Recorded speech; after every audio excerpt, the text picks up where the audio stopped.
Our first speaker is Eyre. I know she's got a crew. I know like a bunch of Eyre people, which is awesome. She's a recent AUARTS grad, and I met Haley last year, and she had a purse with a giant cat face on it, so I knew she was going to be amazing. She's a crazy talent, and she's a new voice in photography, as well as the editor and publisher of her own Unabashed Magazine, available up there. Take it away. Thank you. So this is me.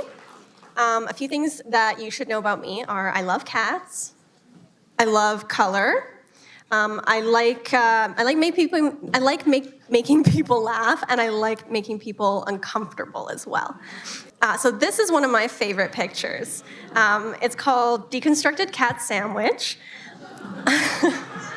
It was made specifically to make people laugh, and I was inspired by those like bread cat memes, you know, where they put like cats in bread. So I decided to make the whole sandwich. And the image was a lot more difficult to make than I thought it was going to be. The cats if you have a cat, you'll know that you just can't get them to sit still. And this was a kitten, because the kitten was the only one that I could fit the tomato on. So I had an assistant, and I had some chicken that I got to bribe the cats with, and he was pretty chill. The other problem that I had is that I'm really, really allergic to cats. Even though I love them, I'm really allergic. So this is a series that I did called Fashion Cats. It's about my pain of allergies, and also the rejection of beauty standards in the fashion photography. So I wanted to do something kind of ugly. I need an assistant for this one too, because I just couldn't see. I was blind during the whole thing. So these are some behind the scenes. The one on the right was taken hours after, and my eyes looked like that for like the next day. But I still love the pictures, so it's totally worth it. This one was an album cover assignment. I got to pick a song in school. I picked Poe Mouth by Theory of a Dead Man, which basically just talks about somebody who's really broke.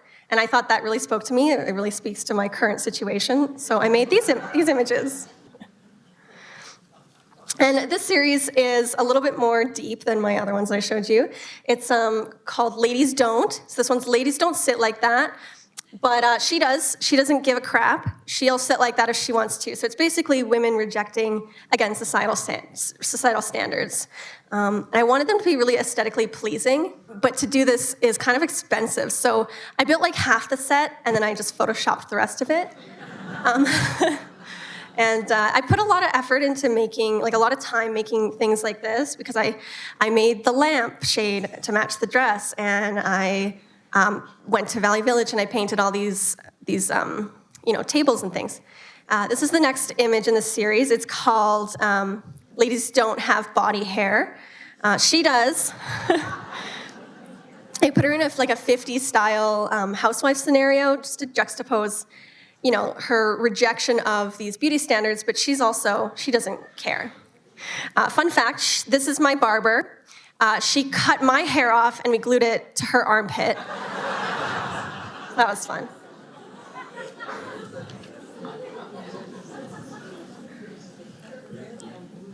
Apparently it was pretty itchy too. I don't know. So this series, I've been really interested in color psychology, and I wanted to juxtapose the feeling that color gives somebody, and then also the emotion being portrayed by the subject. So this one is, blue, sad, but my subject's really happy.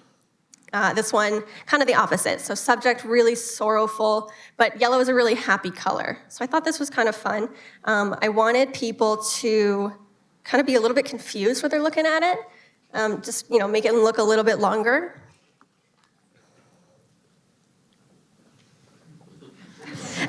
And this was one of my favorite ones, the red. Red is associated with anger and rage, but she was just so peaceful. She was such a good model for this too.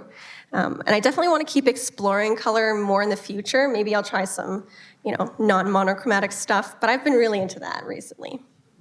So this is I Don't Want to Clean, another series of women rejecting societal standards. I really am into that. I kind of think of it like a Cinderella story. So, she wants to just go out, have a good time, but she's expected to prioritize cleaning, but she's really not happy about it. Same with this one. I was really inspired by my aunt and uncle were running a hotel, and I got to go in the off season into the laundry room, and there's just piles and piles of laundry, and I was like, I got to do something with this. So this was one that I didn't plan ahead of time, which is something I don't normally do, but I had a fun time with it. And this is more of like a fashion editorial shoot. It's about not fitting in. It's called Alien Nation. Right, Alien Nation, right? And it's just about how not fitting in can be beautiful as well. I just think that is something that is important to know. All right, so this is my Mother Mary series. I surveyed my friends, mostly my femme friends, of what things have been said to you. So these are some of the more mild ones. I wanted to keep it mild for the show. But they're pretty nasty. And I collaged them just to spend some time with the words, but also to kind of make it look like a ransom note, right? Because they're really creepy, just really creepy things. And there's many more, because there's a lot of nasty comments. And then also, I just wanted to shout out the magazine that I've been working on in the last, few years, but I've really started ramping it up. It's up there. Rita shouted it out, which is nice.